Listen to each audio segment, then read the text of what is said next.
neza neza ikuzimu, aho imirimo wakoreye ku isi igiye kukugaruka. Kanyombya icyo nagutumye nagukiza. Ndakizi. None se Kanyo, intama nagutumye barazirongoye? Turongora inka. None se byarakunaniye nzamuke ku isi ngende nzirongorere? Rongora noneho rongora turi. Nazirongora da?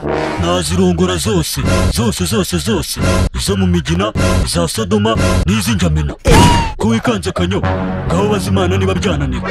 Nyibaze nayikurahe? Naho rero ubundi ko nakohereje ku isi ufite amenyo yose. Amenyo? Ndi wayashize. Nahuye n'urw'abagabo. Warariye shaka Kanyo. Ngambanze nkubwire akantu kamwe. Kahe? Ibintu wavuze kurongora ni ibiki washaka kuvuga? None se kurongora nabyuze? Ni ukukora iki? Cyagiye Nyagahene wamubwiye ko umufasha akora iki? Umufasha byute? Oya.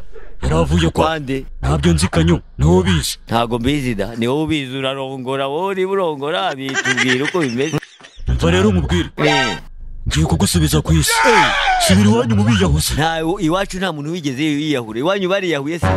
Reka iwanyu nibo biyahuze. Bande yitwa ndi umwe. None se uriya ntuza ntumuzi wo kwa Ntuza? Ariko kuki utavuga nk'umuntu ufite ubwonko bwinshi? Ahubwo ubwonko bwawe ni buke. Ni buke? Hariya ariko shaka utunyita shaka. Sigaye nyubahuka kandi wongozwa n'Imana usenga. Nasenga Imana. Ibyo se sigaye usenga koko? None se ubwo Imana urayizi? Imana?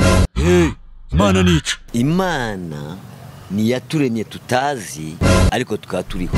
None se ubwo Imana yakuremye muki? Muri plastike, muri software cyangwa muri aluminium? Urambaza se ndi kuri parike?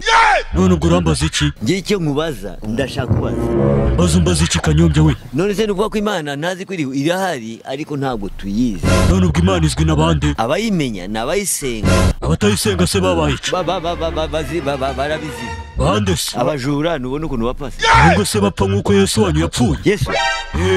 None se we ntiyapfuye? None se ntabwo uzi ko yapfuye akazuka? Ariko nk'intumwa y'Imana ntiyari akwiriye gupfa? Ni intumwa?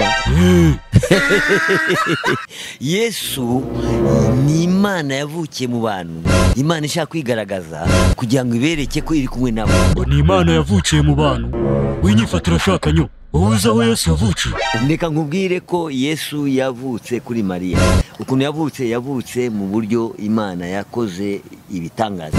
Ikora ibitangaza itwemerera ko Yesu agomba kuza ku isi, ariko ari Imana yaje iza mu buryo bw'umuntu. Umva shaka Nyo, genda imbere. Subira ku isi ubanze wuzuze inshingano naguhaye. Ureke kuza umbwira ibya Yesu nkaho ubindusha. Kari agapeti nikavutse gasanga mwika. Sinjye wari hiti mu ijuru.